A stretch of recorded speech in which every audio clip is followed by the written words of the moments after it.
तो इस राज्य के 100 सबसे बड़े भ्रष्ट अधिकारी और नेताओं को पकड़ा भी जाएगा और उन पर कार्रवाई भी की जाएगी। ये बिहार का दुर्भाग्य है कि बिहार के बच्चे जब बिहार से बाहर जा रहे हैं तो लोग हम लोग को बिहारी कह के गाली देता है, थप्पड़ मारता है, अपमानित करता है। अभ्यर्थी हो, परीक्षार्थी हो, हर व्यक्ति पर 3 साल में लाठी चला है। मंगल पांडे नहीं बताएंगे तो हम बिहार की जनता को बता देंगे कि 61 लाख रुपया ये कहाँ से गबन करके लाए थे। जन स्वराज के सूत्रधार प्रशांत किशोर अपनी बिहार बदलाव यात्रा के क्रम में आज सहरसा में बिहार बदलाव जनसभा करने पहुंचे।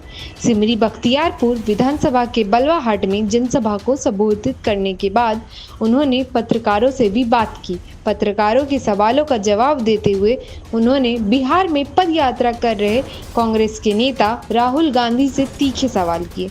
उन्होंने कहा कि पद यात्रा करना सभी का लोकतांत्रिक अधिकार है, लेकिन राहुल गांधी से 2 सवाल जरूर पूछा जाना चाहिए कि 55 की उम्र में चुनाव के अलावा कभी बिहार में एक रात क्यों नहीं बिताए हैं। साथ ही दूसरा सवाल, बिहार के बच्चों के साथ जब महाराष्ट्र में मारपीट हो रही थी, जब तेलंगाना के मुख्यमंत्री उनके डीएनए को मजदूरी करने वाला बता रहे थे, तब उन्होंने क्यों नहीं कहा। बिहार में बच्चे अगर मजदूरी करने के लिए पैदा हुए हैं तो आप लोग यहाँ वोट मांगने क्यों आते हैं। अभी सिर्फ छोटे मछलियों को पकड़ा जा रहा है, जो बड़े भ्रष्टाचारी हैं, चाहे वो नेता हो या अफसर, ये सब बचे हुए हैं। और जनता को दिखाने के लिए छोटे छोटे कर्मचारियों पर, अफसरों पर कभी कभी कार्रवाई होती है, लेकिन जब जन स्वराज की व्यवस्था बनेगी, जो मैंने कहा है 3 महीने के बाद जब जन स्वराज की व्यवस्था बनेगी, तो इस राज्य के 100 सबसे बड़े भ्रष्ट अधिकारी और नेताओं को समयबद्ध तरीके से पकड़ा भी जाएगा और उन पर कार्रवाई भी की जाएगी और उनके आने वाले बच्चों से, आने वाली पीढ़ी से बिहार से लूटे हुए पैसे का हिसाब किया जाएगा, वसूली किया जाएगा। प्रशांत, चौथी किस्त कब जारी कीजिएगा? पटना में एसटीटी अभ्यर्थियों पर लाठीचार्ज किया गया।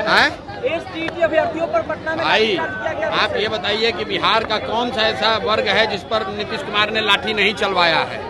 ये बिहार का दुर्भाग्य है कि बिहार के बच्चे जब बिहार से बाहर जा रहे हैं तो लोग हम लोग को बिहारी कह के गाली देता है, थप्पड़ मारता है, अपमानित करता है। और बिहार की सरकार भी जो है, हम लोग जब सरकार तक लोग अपनी बात लेकर जाते हैं तो वहाँ पर भी नीतीश कुमार अपने बंगले में बैठकर उन पर लाठीचार्ज करवाता है। तो चाहे एसटीटी के अभ्यर्थी हो, आंगनबाड़ी सेविका हो, रसोईया हो, आशा वर्कर हो, चुने हुए प्रतिनिधि हो, अभ्यर्थी हो, परीक्षार्थी हो, हर व्यक्ति पर 3 साल में लाठी चला है। अब जनता ने इसीलिए तय किया है कि जब चुनाव होगा और नेताजी लोग आएंगे गांव में, तो जैसे वहां पर लाठी चली है वैसे इस बार वोट की लाठी चलेगी नेताओं के खिलाफ और इनको हरा कर इनका बोरिया बिस्तर बंद करके जनता घर भेजेगी। चौथी किस्त कब जारी कीजिएगा? चौथी किस्त कब जारी कीजिएगा? मैंने कहा था मंगल पांडे को 7 दिन का समय दिया है। जो 86 लाख रुपया मंगल पांडे ने 86 लाख रुपया देकर अपना फ्लैट खरीदा है। हमने 25 लाख का डिटेल जारी किया। मंगल पांडे ने डर के मारे ये स्वीकार किया कि हाँ भाई गलती हुआ, 25 लाख रुपया लिए थे, उधार लिए थे। अब उनसे पूछा है कि अब बाकी का 61 लाख का हिसाब दो।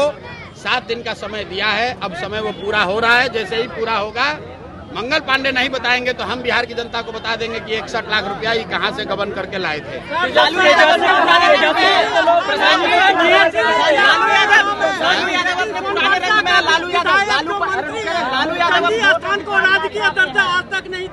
देखिए, राहुल गांधी यहाँ यात्रा कर रहे हैं। मेरा आप सभी लोकतांत्रिक सबको अधिकार है, यात्रा करें, पद यात्रा करें, जो मन में आए वो करें। लेकिन मैं जितने भी पत्रकार साथी हैं बिहार के, उनसे आग्रह कर रहा हूं कि राहुल गांधी से 2 सवाल जरूर पूछिए कि भाई आपकी उम्र है 55 साल। 55 साल में चुनाव के अलावा अगर आप एक रात भी बिहार में बिताए हों तो बताइए, हम लोग आपको वोट दे देंगे। आज तक इस आदमी ने एक रात बिहार में नहीं बिताया है, वो आज वोट मांगने आया है। दूसरा सवाल राहुल गांधी से पूछिए कि जब महाराष्ट्र में बिहार के बच्चों के साथ बदतमीजी हो रहा था, मारा पीटा जा रहा था, जब तेलंगाना में रेवंत रेड्डी ने, कांग्रेस के मुख्यमंत्री ने कहा कि बिहार के बच्चों का डीएनए है मजदूरी करना, तब राहुल गांधी ने अपना मुंह क्यों नहीं खोला? राहुल गांधी रेवंत रेड्डी पर क्या कार्रवाई किए हैं पहले बताएं। और अगर बिहार के बच्चे खाली मजदूरी करने के लिए पैदा हुए हैं तो फिर बिहार में वोट मांगने क्यों आए हो? तेलंगाना में ही जाकर राजनीति कर लो। मैं सारे पत्रकार बंधुओं से आग्रह कर रहा हूँ, राहुल गांधी से पूछिए कि जब बिहार के बच्चों को रेवंत रेड्डी ने गाली दिया, जब बिहार के बच्चों को महाराष्ट्र में मारा गया, उस दिन आप कहाँ थे? उस दिन आपने जबान क्यों नहीं खोली? ये राहुल गांधी से आप लोग सवाल पूछिए।